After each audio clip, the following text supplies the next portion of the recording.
Salut, c'est Karine. Quel plaisir de se retrouver pour cette nouvelle pensée du jour.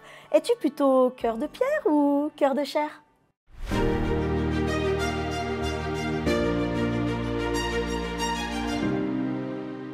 La pensée du jour se trouve dans Ézéchiel, chapitre 36, verset 26. Je vous donnerai un cœur nouveau et je mettrai en vous un esprit nouveau.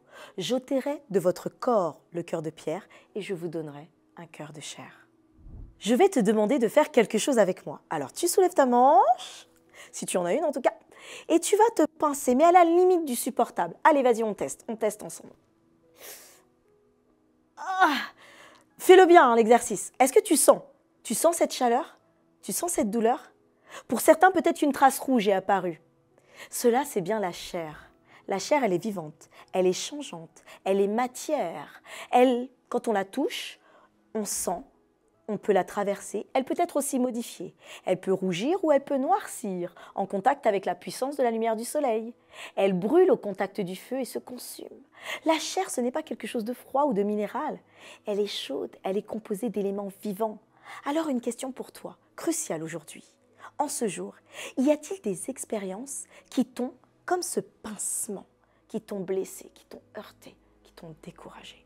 Y en a-t-il qui ont transformé la beauté de cette chair en une pierre froide, peut-être insensible ou indifférente? Ou es-tu même encore peut-être en colère après certaines personnes qui sont venues te pincer, te toucher dans ta chair comme ça, te toucher dans ton cœur? Le cœur dans la Bible, ce n'est pas simplement un feeling, ce n'est pas juste un sentiment qu'on a comme ça. C'est vraiment le centre du raisonnement. Dieu veut raisonner avec toi. Et dans ce message qu'il lance à Ézéchiel pour son peuple, il parle justement de cette souffrance qu'a le peuple. Mais il leur promet une bénédiction. Il veut les restaurer. Et cela arrivera au retour de Jésus.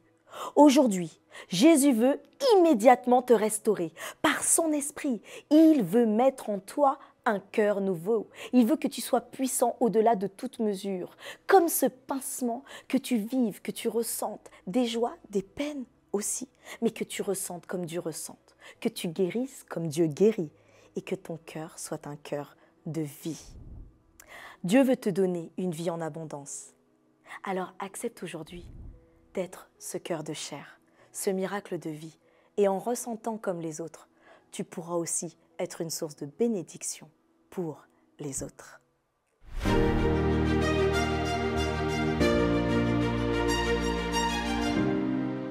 Nous avons tant à partager et encore plus ce message sur ce cœur qui parfois est tellement blessé. Je suis sûre que tu as des amis qui l'ont vécu. Alors partage-le, partage aussi tes pensées, partage aussi comment tu as pu être restauré, guéri.